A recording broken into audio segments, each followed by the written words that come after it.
यही गलती करते रहे, धूल चेहरे पर थी, आईना साफ करते रहे।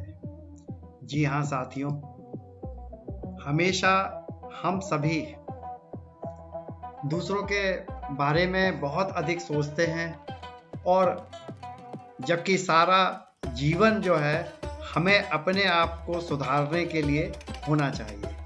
जी हाँ साथियों, स्टीफन कॉवी के द्वारा लिखी गई 7 प्रभावी आदतों में पहली आदत है प्रोएक्टिव बनना। नमस्कार दोस्तों, स्वागत है आपका हमारे चैनल पर।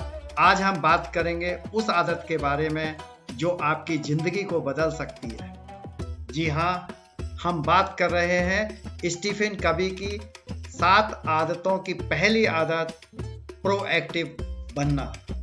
इसको समझने के लिए हम सबसे पहले एक कहानी सुनाएंगे, जिससे कि आपको समझ में आएगा कि प्रोएक्टिव या समझदारी क्या होती है, किस प्रकार की ये आदत है। एक समय की बात है, एक छोटे से गांव में विजय नाम का एक युवक रहता था। विजय बहुत ही मेहनती और समझदार था, लेकिन उसमें एक कमी थी, वह हमेशा किसी और के पहल करने का इंतजार करता था। उसकी इस आदत के कारण वह अक्सर अच्छे अवसरों को खो देता था। एक दिन गांव में एक बड़ी तूफान की चेतावनी आई। गांव के लोग घबरा गए और सोचने लगे क्या किया जाए। विजय भी चिंतित था, लेकिन उसने सोचा कि गांव के बड़े बुजुर्ग कुछ ना कुछ उपाय जरूर करेंगे। तूफान आने में केवल 2 दिन बचे थे और गांव के लोग अभी भी अपना समाधान का इंतजार कर रहे थे। विजय ने देखा कि सभी लोग परेशान हैं, कोई ठोस कदम नहीं उठाया जा रहा है। उसने समझा कि समस्या अब वह समय आ गया है जब उसे खुद पहल करनी होगी। विजय ने गांव के सभी लोगों को बुलाया और एक सभा आयोजित की। उसने सभी को बताया कि हमें मिलकर इस तूफान से निपटने की योजना बनानी होगी। उसने गांव के सभी लोगों से मिलकर काम करने के लिए प्रस्ताव रखा और अपने अपने घरों की सुरक्षा के लिए कदम उठाने की सलाह दी। विजय ने खुद पहल करते हुए गांव के प्रमुख स्थानों पर सुरक्षा व्यवस्था की योजना बनाई। उसने सभी घरों को मजबूत करने, आवश्यक सामग्री जुटाने एवं एक सुरक्षित स्थान पर सभी को शरण देने की व्यवस्था की। गांव के लोग भी विजय की समझदारी और पहल से प्रेरित होकर उसके साथ काम करने के लिए जुट गए। जब तूफान आया तो विजय और गांव के लोगों की तैयारी के कारण कोई बहुत बड़ी हानि नहीं हुई। सभी सुरक्षित रहे और गांव को बहुत कम नुकसान हुआ। तूफान के बाद गांव के सभी लोग विजय की तारीफ करने लगे और उसे अपने गांव का नायक मानने लगे। विजय ने इस घटना से सीखा कि प्रोएक्टिव होने का महत्व क्या है।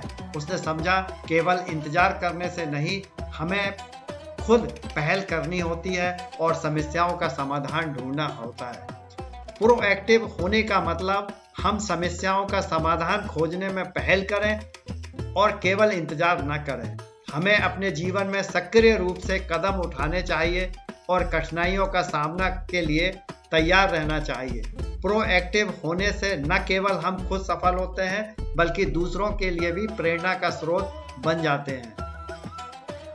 प्रोएक्टिव को और अच्छी तरह समझने के लिए हमें समझना होगा प्रोएक्टिव और रिएक्टिव में क्या अंतर है। रिएक्टिव लोग वो लोग होते हैं जो बाहरी परिस्थिति और लोगों के आधार पर अपनी प्रतिक्रिया देते हैं और उसके हिसाब से काम करते हैं। अगर मौसम खराब है तो उनका मूड खराब हो जाता है।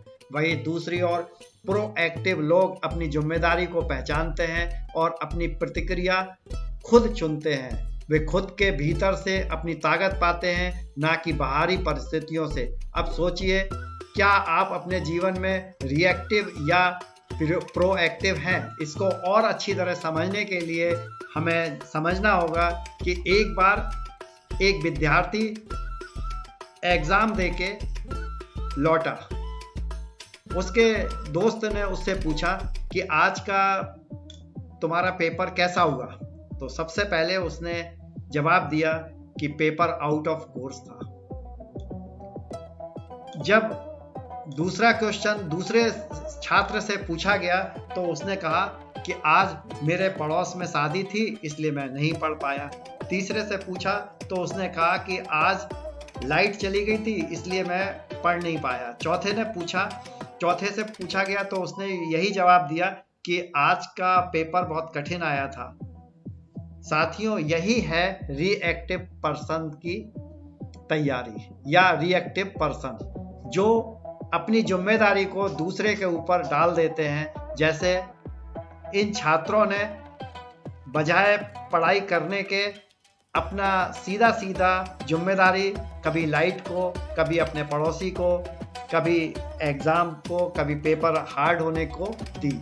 इसका मतलब यही हुआ कि रिएक्टिव किस प्रकार के रिएक्ट करते हैं ये आपने अच्छी तरीके से समझा।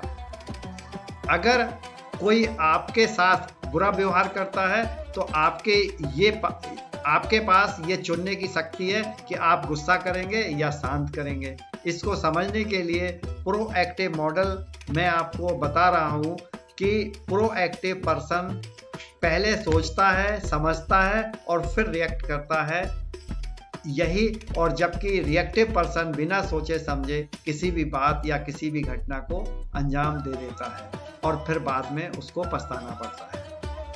अब हम बात करते हैं circle of concern and circle of influence. यही वो चीज़ें हैं जो हमें, यानी सर्किल ऑफ कंसर्न का मतलब ये है कि वो चीज़ें जो हमें चिंतित करती हैं लेकिन जिन पर हमारा कोई नियंत्रण नहीं होता, जैसे मौसम, ट्रैफिक या दूसरों का व्यवहार।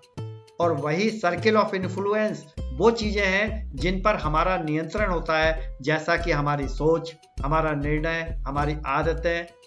प्रोएक्टिव लोग अपना ध्यान हमेशा सर्किल ऑफ इन्फ्लुएंस पर रखते हैं और वही करते हैं जो उनके नियंत्रण में होता है।